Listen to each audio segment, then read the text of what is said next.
Oriana, seriously, it's so nice to have you here. How Nice to many have years you. have we known each other? It's been a lot of years. It has been. Been, been what, seven? Six or Yeah, seven? It's something like that. Something like been a that. long time. It's been a long time. The reason I wanted to talk to you, this is not an interview, this is more just us chatting, is because I really love the way you do business. I love your work ethic. I love your professionalism. You have a huge heart. Your marketing, when I looked at your marketing, I went, oh my gosh. First off, tell us about, let's just hear a little bit about you, the areas you specialize in. What's your big focus in real estate down in the Long Beach and surrounding area? Give us an idea. Yeah, so I run a small boutique firm, the Oriana Shea Group in Long Beach. We specialize primarily in residential and residential income, Mm-hmm. buyers and sellers and investors. We While we are based in Long Beach, our client base stretches from the South Bay down into Orange County. I have, Mm-hmm. a fair amount of clients that are in Orange County as well. Um, and we have a very client centric approach, much like you. I have trained the agents on my team that, the questions to ask to really put a plan and a strategy together that is in alignment with the client's goals, Mm-hmm. and to be that person and have integrity and strength to know when to say, this isn't the right house for you, or this isn't Right. the time for you to move. And I think not enough professionals out there are willing to do that because they're so focused on selling a house, and that's never been what how I built my business. So Client before commission. client That's before what I've commission. seen with you. Our clients trust us, and that's why they trust us, because we'll have the I tough conversations, and we go into the fire when we need Mhm. to do the right thing for them. So Right. yeah. Well, personally, I think that it's purely selfish on your part because really that means people are going to use you more, refer you more because you're doing right by them. You're probably getting twice as much business by doing right by your clients. So let's just call Yeah. it what it is. All right. So tell me about it could be a buyer, a seller, both that you've had. One of the ones that were like really the real estate hell part of your business, a huge challenge. No one that we've worked with together. So it has to be off of that.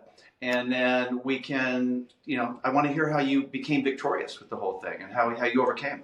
Yeah, I have one story. This goes back a few years, because I think you wanted a hell story, that a deal that was on the verge of going south and falling apart, and what we did to get to the finish line. Right. We I was referred to this couple years ago. I found them a great house. It was a probate sale. It was in Hmm. East Long Beach. The executor to the estate was a conservator. It was the Hmm. conservator for the person who was in an assisted living facility and wasn't Hmm. capable of managing her own Right. estate. And the attorney that was managing the probate was older and very difficult to communicate with. Well, Hmm. where this whole thing went sideways, first of all, as well as I do, a probate can take a couple months if there's Hmm. court confirmation required, which there was. On top of that, as we're waiting for the court date, the conservator dies. Oh my gosh. That's a little wrench in there, right? Big wrench. The Hmm. conservator dies. So now the only other family member was a niece who was one of the heirs. Um, and just to give you the side story on this, the year that this happened, while this was happening, the market started to take off. Hmm. So we had a signed contract, and I can't remember at that point if we had gotten court confirmation. The whole thing was on hold because the conservator died. Right. while I'm trying to get to and the attorney would only communicate via email.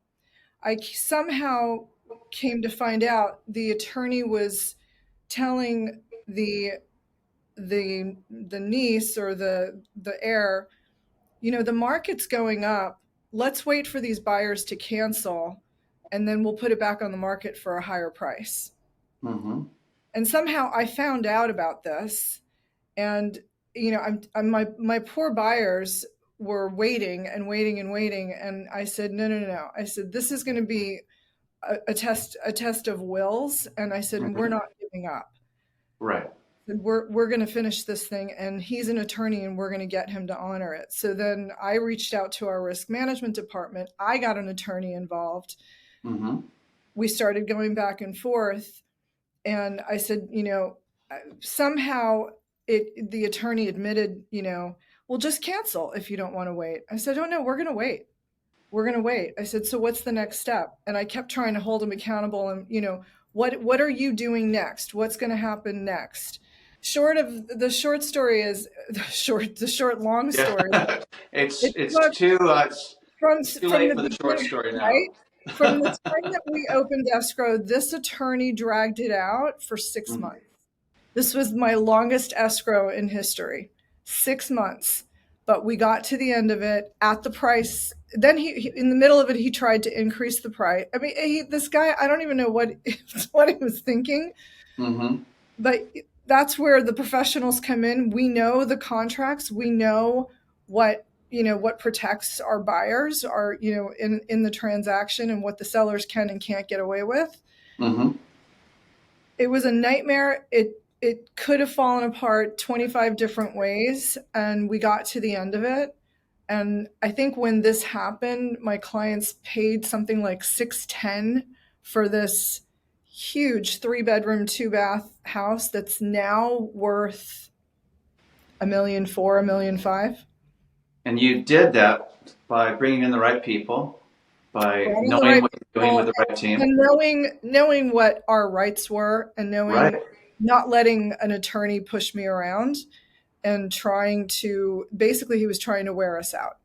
Well, I And think that's great because most people wouldn't have done that, and you obviously you knew that if there was no fault on your part, they can't just cancel. yeah, I Sellers said, sometimes think they can just cancel, but they can't just cancel unless the buyer's not performing. And yeah. so the fact that you knew that made your clients over $500,000. Well over half a million, close Yeah. to $1 million now. Yeah, I said to my buyers, I said, you know, they already owned a home that they were going to rent out. They owned a little 2-bedroom, 1-bath home. I said, you guys, you're in a perfect position to wait this out. And you're getting an incredible deal. Like, we got an incredible deal even then for that house. Mm-hmm. So I said, is it worth the wait? Can Mm-hmm. you give, can you afford the time?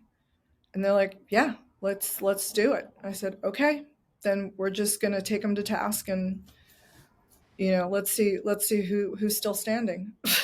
I think that's great because instead of just taking the easy route out, and in which case they would have gone for something else, probably more expensive. It would have gotten done a lot more quickly, and you would have made more money. You did right by them, and I can't imagine they're going to think of anyone but you now because you did the right thing by them. So, I mean, we're still, yeah, we're still in touch, and they're like, we still talk about that story. They're still like, what's you know, interesting is that in my conversation yesterday, the same thing came up with a conservatorship that was, gosh, over a year. I was going, what? It was a probate that was over a year. It was just crazy.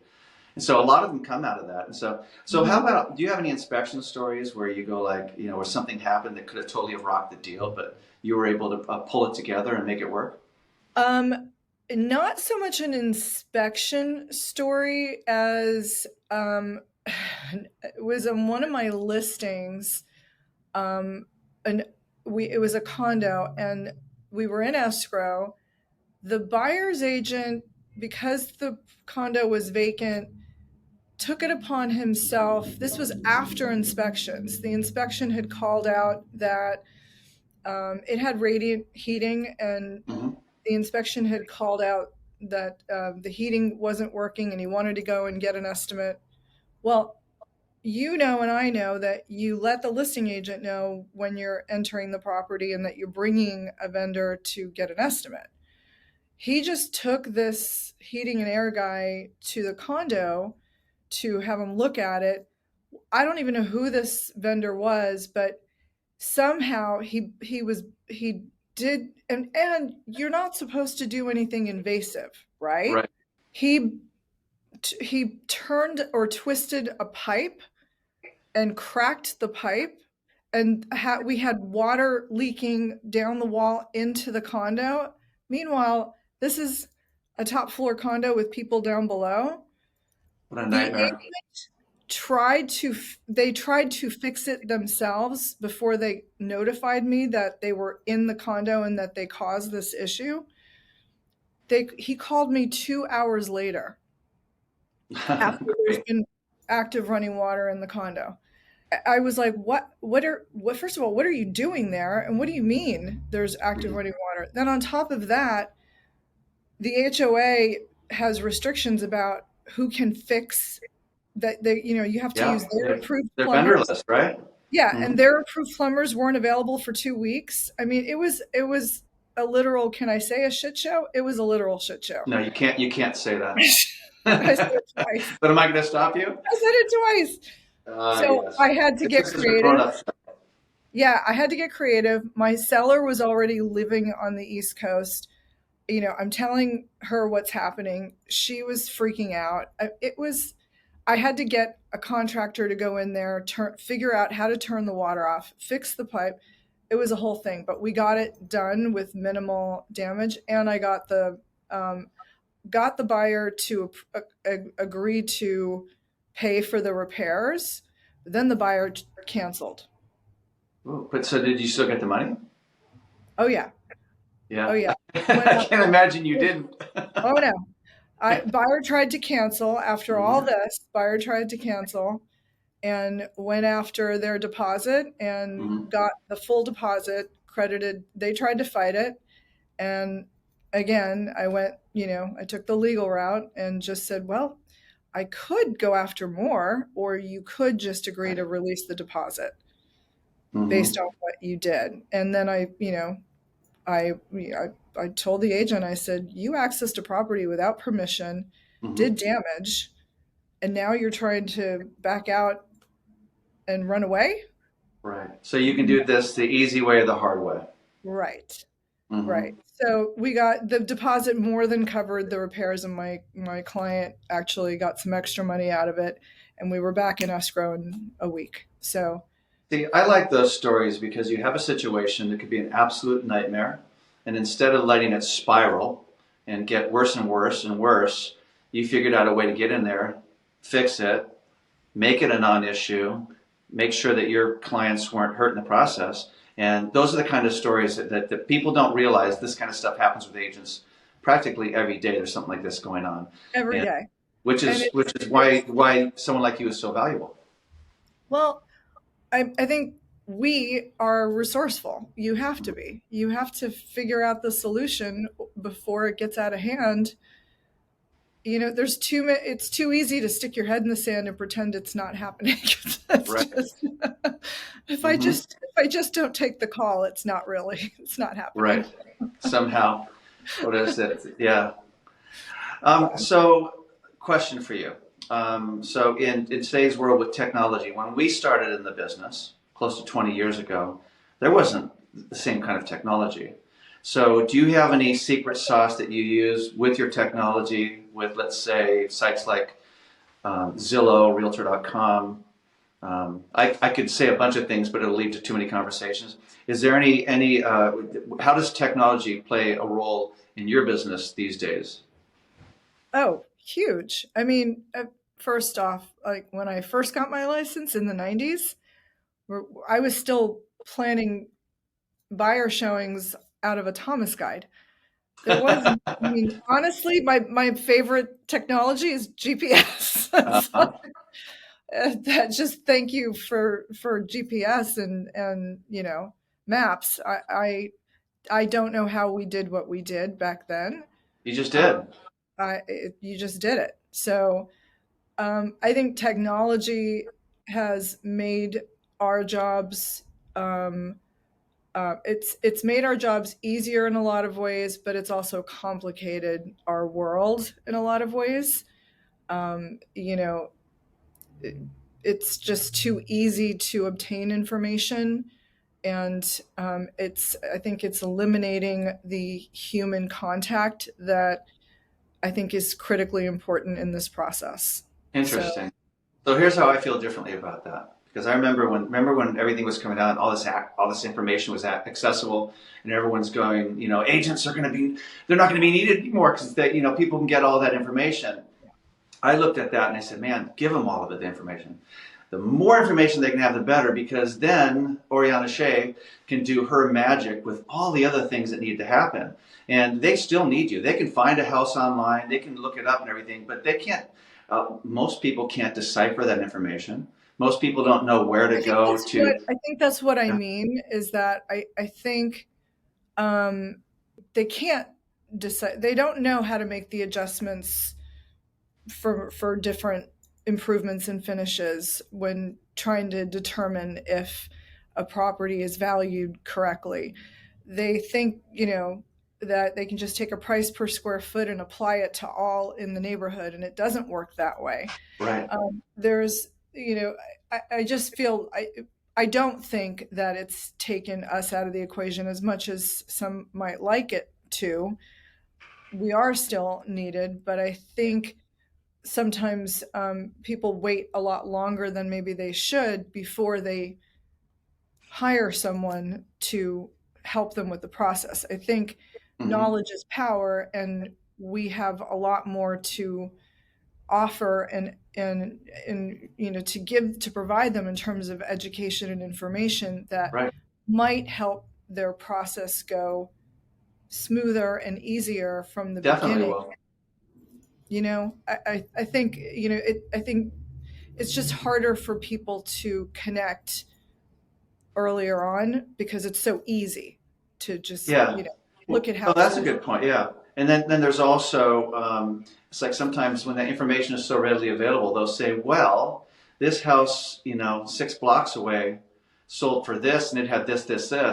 And they're going all list this long list of things that will justify, let's say, for instance, a seller's price. And at the end of the day, it's like, no, I get what you're saying, but there's so much you don't know. And at the end of the day, if we prep a property well, which you're brilliant at, market it well, which you're amazing at, and then you price it right, it's going to get the best price. That's what's going to happen.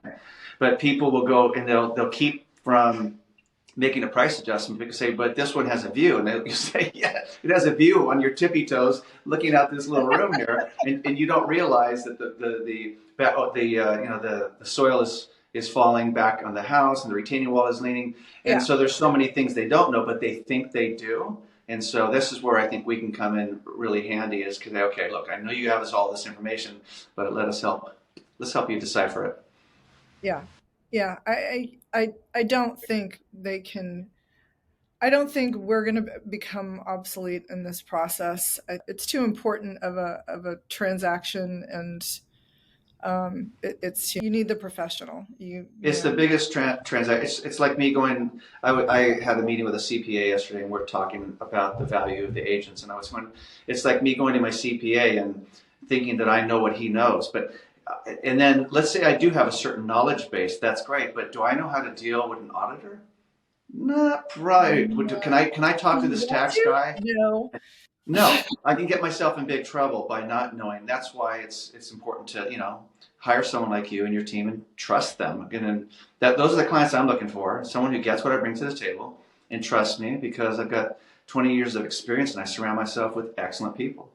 And so I think I can't imagine us ever becoming obsolete. I think that would it would be there would be so many lawsuits and so many people getting in trouble. I see it on every deal.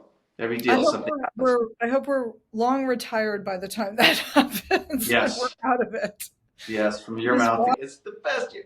The truth is, it's been a tough year. It's been It's a tough year. yeah. And a lot of realtors have left the industry. And so, talk to me about what you dealt with. Is there something that you dealt with in particular last year, and what are you doing to overcome that? Um, I think the hardest thing that we dealt with this year was the all the inconsistencies from month to month. I mean, one month we would, we were, the phones were ringing, we were busy, and literally 30 days later it was crickets. Like Yeah. not one call, not one nothing.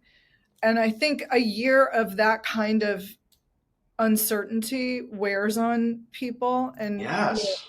as Yes. far as and we're trying to motivate and pump up and keep our teams inspired and just geared up to be positive and work. But meanwhile we're just sitting here going, oh, shit, like again. It's like what the Right.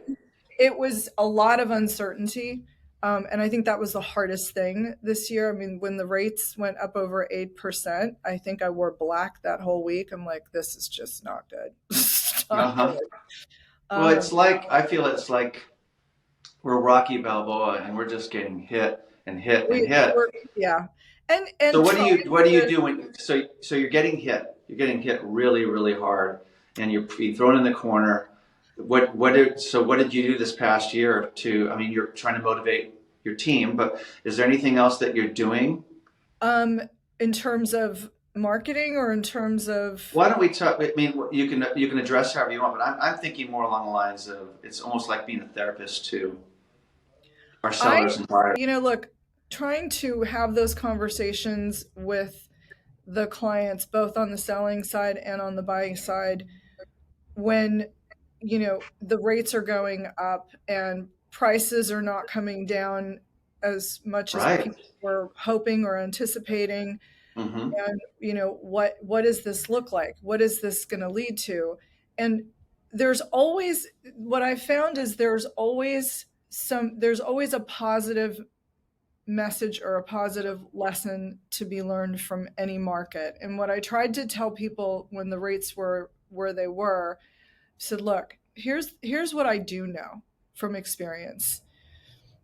Yeah, it's not ideal to, buy with an 8% interest rate. So here's what we do know. There's fewer buyers in the market. Let's look at the opportunities. And here's the Yeah. opportunities right now. You have Mm-hmm. less competition, number Mm-hmm. one. A We ton less. can a ton less. There's homes that have been sitting now where we might be able to negotiate a better price. We might be able to negotiate a seller concession to get you a 2-1 buy down and lower your rate.